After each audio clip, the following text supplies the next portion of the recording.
देखिए बेटा, हमारा टॉपिक चल रहा था सरयू गद्य खंड का अध्याय 20 भक्ति आंदोलन और तुलसीदास। आलोचना है, गद्य की विधा है आलोचना लेखन। डॉक्टर रामविलास शर्मा इसके लेखक हैं। कल हमने आपको बताया कि तुलसीदास जी ने निर्गुण सगुण जड़ चेतन इनके और भक्ति और ज्ञान और भक्ति इनके भेद को मिटाने का प्रयास किया। इसके अलावा हमने ये भी आपको बताया कि उनका जो काव्य था वो सकारात्मक काव्य था, कर्म का काव्य था। इसके अलावा हमने आपको बताया कि उनके जीवन के अंत में वो इन संघर्षों से दुखी भी हो गए थे। तो ये हमने कल आपको बताया, कल पढ़ा। अब आगे हम चलते हैं। भक्ति आंदोलन विशुद्ध जो है देशज आंदोलन। देशज आंदोलन है मतलब देशज का मतलब जो देश में ही जन्म लिया है,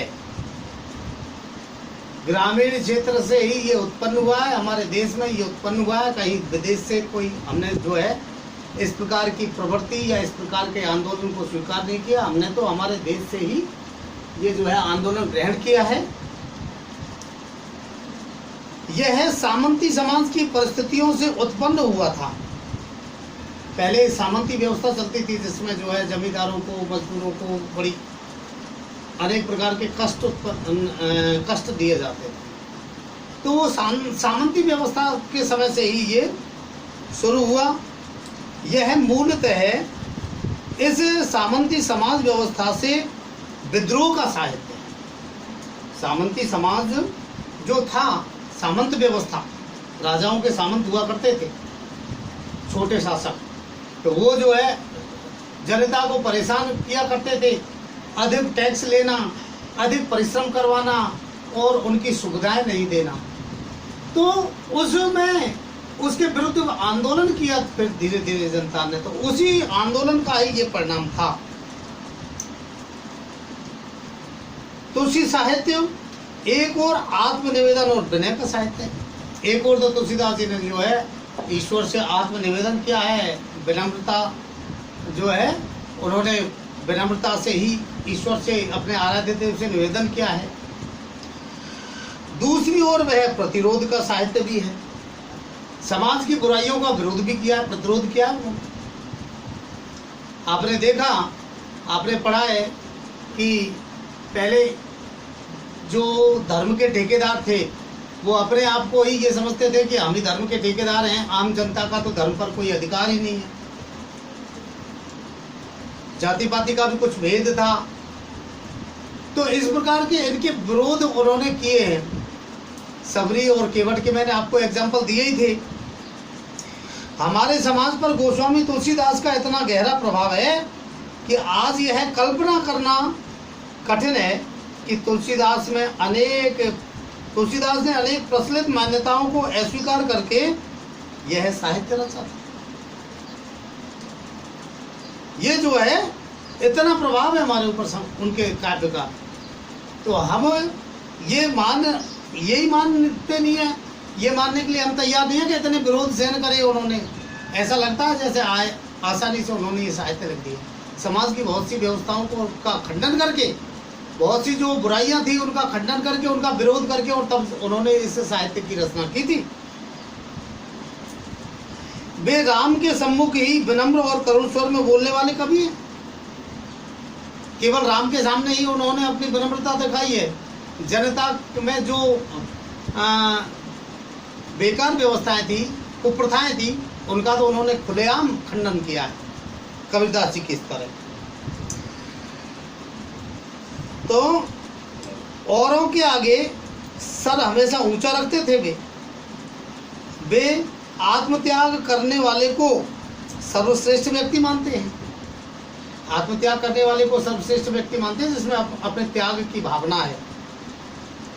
भक्त के पास अपना कुछ नहीं होता, इसलिए वे राम ते अधिक राम कर दासा।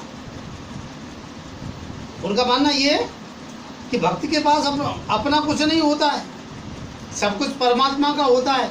जब सब कुछ परमात्मा का होता है तो वो भक्त पूरा जो है परमात्मा के प्रति जो है समर्पित है, तो परमात्मा से भी श्रेष्ठ हो गया। राम ते अधिक राम का दास है, राम से भी ज्यादा राम का दास है, जो राम की भक्ति करता है, उनका ध्यान करता है। सामंती समाज के साहित्य की सबसे बड़ी कमजोरी होती है निष्क्रियता। सामंती समाज की, अब ये सामंत थे, ऐशो आराम में डूबे हुए रहते थे, निष्क्रिय रहते, खुद मेहनत नहीं करना चाहते, जनता से धन को लूटते थे, जनता के ऊपर अत्याचार और जनता उनका शोषण करते थे। तो निष्क्रियता सबसे बड़ी कमजोरी है सामंती समाज की। तुलसी का साहित्य निष्क्रियता का साहित्य नहीं है। धनुर्धर राम रावण का वध करने वाले पुरुषोत्तम है, पुरुषों में उत्तम। रावण का वध करने वाले पुरुषों में उत्तम पुरुष है, श्रेष्ठ पुरुष है, जिन्होंने अपने कर्तव्य और अपनी शक्ति के बल पर जो है रावण पर विजय प्राप्त की थी। तो तुलसी का साहित्य जीवन की अस्वीकृति का साहित्य नहीं है। जीवन की अस्वीकृति नहीं की उन्होंने। बहुत से लोग अस्वीकृति कर देते हैं, सुसाइड करने वाले जो लोग होते हैं वो जीवन की अस्वीकृति करते हैं, यूँ समझ लीजिए, जीवन का त्याग करते हैं। लेकिन आत्महत्या करना, सुसाइड करना या जीवन में अपने कर्मों से दूर भागना, ये जीवन की अस्वीकृति है, कायरता है। जीवन की परिस्थितियों से संघर्ष करो, उनका मुकाबला करते हुए आगे बढ़ो। तुलसीदास जी का भी यही संदेश था अपने काव्य में। तो वे उन लोगों का मजाक उड़ाते हैं जो काम क्रोध के भय के मारे रात को सो नहीं पाते। जागे जोगी जंगम जति, देखिए उन्होंने लिखा है, जागे जोगी जंगम जति जमाती, जागे जोगी जंगम जमाती, ध्यान धरे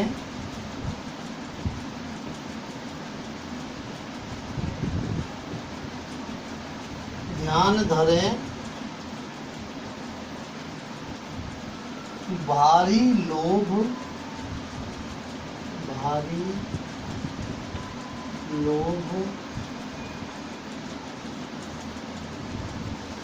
ध्यान धरे उरु भारी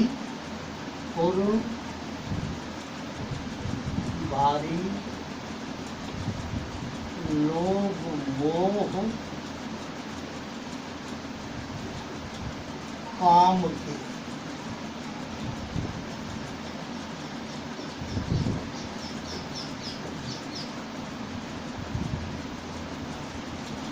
तो देखिए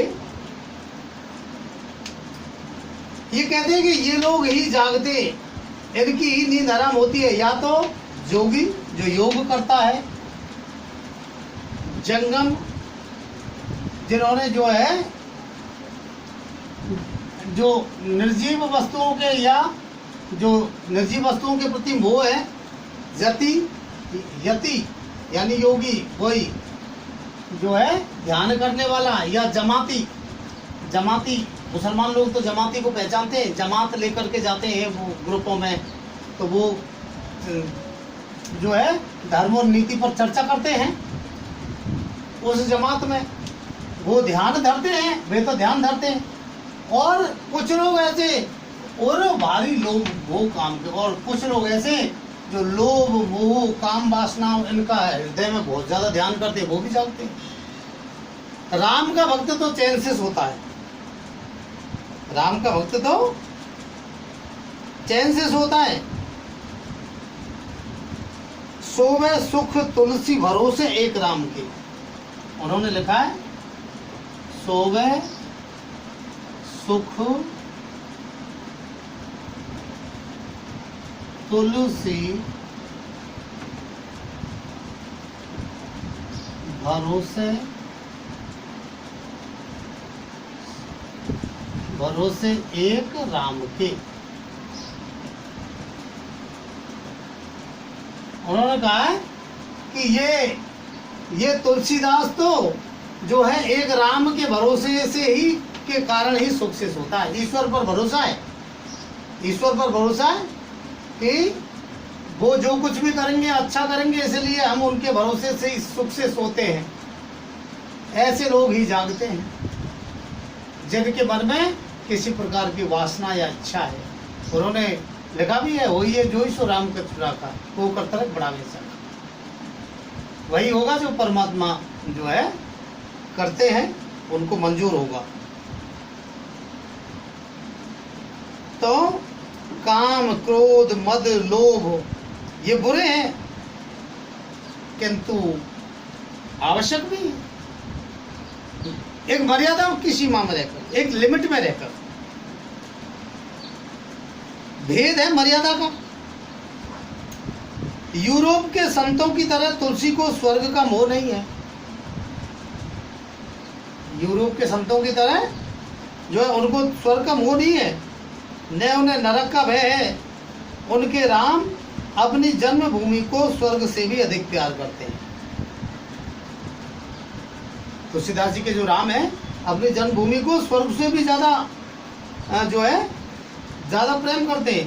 देखिए उन्होंने इसके लिए पंक्तियां लिखी है, यद्यपि सब वैकुंठ बखाना, यद्यपि सब वैकुंठ बखाना,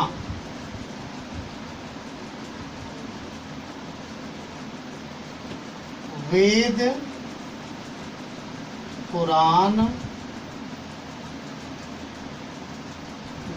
पुराण विदित जग जाना, विदित जग जाना। अवध सरस प्रिय मोहिन सो, अवधि सरस प्रिय मोहिन सो।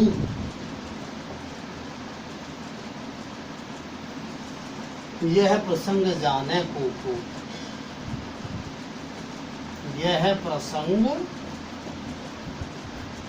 जाने को।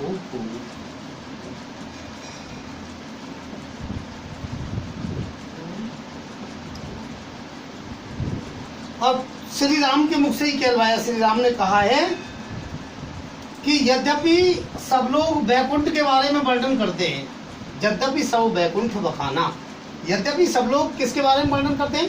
वैकुंठ के बारे में वर्णन करते हैं। वेद पुराण विदित जग जाना, संसार में वेदों में पुराणों में भी जो है इस वैकुंठ के बारे में बताया गया है। वेद पुराणों को भी जानते हैं, संसार में जानते हैं, वैकुंठ के बारे में जो है वेद पुराणों में भी वर्णन किया है। लेकिन अवध सरिस प्रिय मोह सो, श्री राम ने कहा है कि अवध यानी अयोध्या के सरिस यानी समान प्रिय मोह सो, मुझको प्रिय वह भी नहीं है। सो यानी वह भी, यानी वो स्वर्ग भी मुझे अयोध्या के समान प्रिय नहीं, जितनी अयोध्या मुझे प्रिय है। और उनकी जन्मभूमि है अयोध्या। यह है प्रसंग जान है को, इस प्रसंग को कोई कोई व्यक्ति ही जानता है। इस प्रसंग को कोई कोई व्यक्ति जानता है। तो उनको जो है अपनी जन्मभूमि सबसे महान लगती है। वैसे भी यहाँ कहा है जननी जन्मभूमि से स्वर्गादपि करियस, जननी और जन्मभूमि स्वर्ग से भी महान होती है। तो ये तो श्री राम के मुख से कहलवाया है तुलसीदास जी ने। तुलसीदास ने जो राम में जो जन्मभूमि का प्रेम, निर्धन और परित्यक्त जनों के प्रति प्रेम चित्रित किया है, यह आकस्मिक नहीं है, अचानक से वैसे ही नहीं लिख दिया उन्होंने। इसके कारण है, जन्मभूमि के प्रति प्रेम होना चाहिए, सब में होना चाहिए। दीन दुखियों के प्रति, परित्यक्त जनों के प्रति, निर्धनों के प्रति सब में प्रेम होना चाहिए, दया होनी चाहिए। स्वयं उनके हृदय में जो प्रेम प्रमोद प्रवाह उमगा था वही राम में साकार हो गया है। मतलब तुलसीदास जी के हृदय में इन लोगों के प्रति जो प्रेम उत्पन्न हुआ था उसको उन्होंने राम के, श्री राम के मुख से कहलवा दिया। उन्होंने कहा भी था, जाकी रही भावना जैसी प्रभु मूरत देखी तिन तैसी। यानी जिसकी जैसी भावना होती है प्रभु की मूर्ति को उसी रूप में देखता है व्यक्ति। बहुत से गरीबों में ही भगवान का रूप देखते हैं, दुखियों में भगवान का रूप देखते हैं, और बहुत से ऐसे पाखंडी होते जो दीन दुखियों को तो नजदीक भी नहीं भटकने देते, उनके साथ तो अत्याचार करते और जो है ईश्वर के नाम पर या ढोंग अपना दिखावा करने के लिए बहुत सारा पैसा खर्च करते थे। वो उनका केवल ढोंग है। क्या है? केवल ढोंग है। परमात्मा इस बात से खुश नहीं होते। तो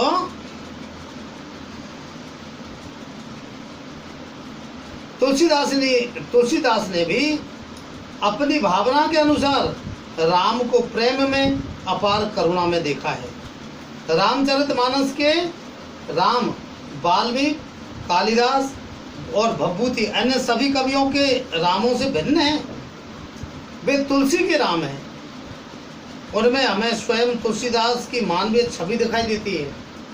उन्होंने जो है जिस ढंग से श्री राम के चरित्र का वर्णन किया, जैसा कालिदास ने किया था, भवभूति ने किया था, क्या नाम से उन्होंने महर्षि वाल्मीकि ने किया था, उनसे कुछ अलग किया है उनका वर्णन। तो उनमें उनके हृदय की ये भावना दिखाई देती है। यदि करुणा में राम में कहीं तुलसी का चुनौती वाला स्वर भी सुनाई देता है। देव धनुज भूपति भट्ट नाना। देव धनुज, देव धनुज भूपति भट्ट नाना।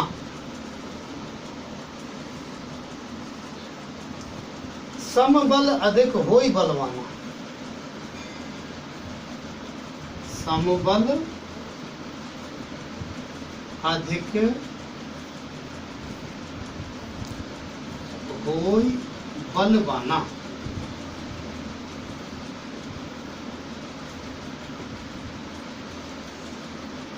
जो रन हमें प्रचार है कोयू। जो रन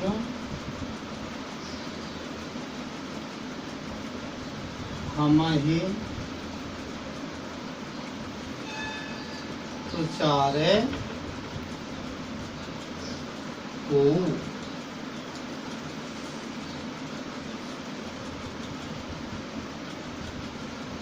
लरही सुखेन काल किन को। काल किन को। तो देखिए उन्होंने कहा है, देव धनुष भूपति भट्ट नाना, संबल अधिक होई बलवाना। देवता, राक्षस, राजा, योद्धा, विभिन्न प्रकार के योद्धा, किसी में समान बल तो किसी में अधिक बलवान। कोई अधिक बलवान होता है, कोई अधिक बलवान है। जो रण हमें प्रचार है कोई, जो युद्ध में हमारा प्रचार करे या हमें कोई ललकारे, लड़े सुखी निकाल के। तो भला हम उससे काल से भी सुखपूर्वक हम लड़ सकते हैं। कहीं इनमें तुलसी के परिहास प्रियता देखी जाती है, दिखाई देती है। कितने परिहास प्रियता देखी जाती है। राम मात्र लघु, कहीं कहीं उन्होंने मजाक भी किया है। राम मात्र लघु नाम हमारा। राम मात्र लघु नाम हमारा। परशु सहित बड़ नाम तुम्हारा। परशु सहित बड़ नाम तुम्हारा। जब परशुराम जी जब जो है श्री राम ने जब धनुष तोड़ा था तो उस समय वो नाराज होते हुए आए थे परशुराम जी। तब उन्होंने श्री राम ने उनसे कहा था, उन्होंने कहा कौन है ऐसा जिसने तोड़ा, उसका नाम बताओ। उन्होंने मजाक में, ये तुलसीदास जी की परिहास प्रियता मजाक प्रियता ये है, उन्होंने कहा श्री राम के मुख से कहलवाया। श्री राम ने कहा कि हे प्रभु, हमारा नाम तो मात्र राम है, लेकिन आपके नाम के आगे तो परशु और जुड़ रहा है। आपका नाम परशुराम है, राम के आगे क्या जुड़ रहा है? परशु। तो बड़े तो आप ही हैं, हम तो छोटे ही हैं। तो इस प्रकार से जो है उनकी परिहास प्रियता भी प्रकट होती है। लक्ष्मण में यही परिहास प्रियता कुछ अधिक मात्रा में चित्रित की गई है। आपने पढ़ा 10th क्लास में, वो लक्ष्मण ने तो कुछ ज़्यादा ही मजाक किया है परशुराम जी से। उसी प्रकार उनमें क्रोध की मात्रा भी अधिक दिखाई देती है। लक्ष्मण में क्रोध भी अधिक है। तो विनय पत्रिका के तुलसी की छाप भरत के चरित्र पर है। तो विनय पत्रिका में भरत जी पर अपने चरित्र को उन्होंने व्यक्त किया तुलसीदास जी ने। तुलसी ने जैसे समस्त संसार को सिया राम में देखा है, सिया राम में सब जग जानी, करो प्रणाम जो जुपान, सिया राम में देखा है। वैसे ही रामचरित मानस के हर पात्र में तुलसी के मानस का कुछ न कुछ अंश है, विद्यमान है। तो जो है तुलसीदास जी का काव्य जो है लोक संस्कृति का अभिन्न अंग बन गया है। उनके राम के साथ कोई पंथ नहीं जोड़ा है, किसी प्रकार के पंथ में नहीं पड़े कि ये संप्रदाय के वो संप्रदाय के, उसमें नहीं पड़े। लोक संस्कृति का काव्य है। लोगों को संस्कृति जो समाज में होने चाहिए, आचार विचार, वो बताएं। रामचरितमानस के को लोकप्रिय बनाने के लिए कोई संघबद्ध प्रयास नहीं किया गया। तुलसीदास जी ने किसी प्रकार का कोई प्रयास नहीं किया कि रामचरितमानस किसी प्रकार से फेमस हो। अपने आप मिथिला के गांवों से लेकर के मालवा की भूमि तक जनता ने इस ग्रंथ को अपना लिया। और जो अच्छा काव्य होता है उसको सभी लोग अपना लेते हैं। इधर तो अच्छा काव्य होता है उसको सभी अपना लेते हैं। करोड़ों हिंदी भाषियों के लिए धर्म ग्रंथ, नीति ग्रंथ, काव्य ग्रंथ अगर यदि कोई है तो वो है रामचरितमानस। इसका एक अप्रत्यक्ष सामाजिक फल यह हुआ कि हिंदी भाषी जनता को संगठित करने में, उसमें जातीय एकता का भाव व्यक्त उत्पन्न करने में रामचरितमानस की अपूर्व भूमिका रही है। हिंदी भाषी जो भी जनता है उनमें भावों की एकता उत्पन्न करने में रामचरितमानस की भूमिका है। रामचरितमानस के प्रति सबके भाव समान, चाहे उत्तरी भारत का हो या दक्षिणी भारत का। आश्चर्य की बात है कि जिन जनपदों में गांवों में तुलसी और सूर की रचनाओं का पाठ शताब्दियों से होता आ रहा है, उनके कुछ अभिनव नेता और बुद्धिजीवी अपने को हिंदी भाषी क्षेत्र से अलग मानते हैं। जिन गांवों में तुलसीदास जी के और सूरदास जी के पदों का शताब्दियों से, सैकड़ों सालों से जो है पाठ होता आ रहा है, उसके कुछ नेता, आजकल के जो आधुनिक नेता हैं, वो नेता अपने आप को हिंदी भाषी क्षेत्र का ही व्यक्ति नहीं मानते या हिंदी भाषी नहीं मानते। उनको हिंदी भाषी कहने में ही शर्म आती है। भक्ति आंदोलन और तुलसी काव्य का राष्ट्रीय महत्व यह है, ये एक प्रश्न है, राष्ट्रीय महत्व क्या है? ये है कि उसने भारतीय जनता की भावात्मक एकता दृढ़ हुई है। उससे भारतीय जो जनता है उनमें भावात्मक एकता बढ़ी है। भक्ति आंदोलन और तुलसी काव्य का दूसरा सामाजिक महत्व यह है कि इनमें देश की करोड़ों करोड़ों जनता की व्यथा, विरोध करने की भावना, सुखी जीवन की आकांक्षा कि हम कैसे सुखी हों, ये आकांक्षा व्यक्त हुई है।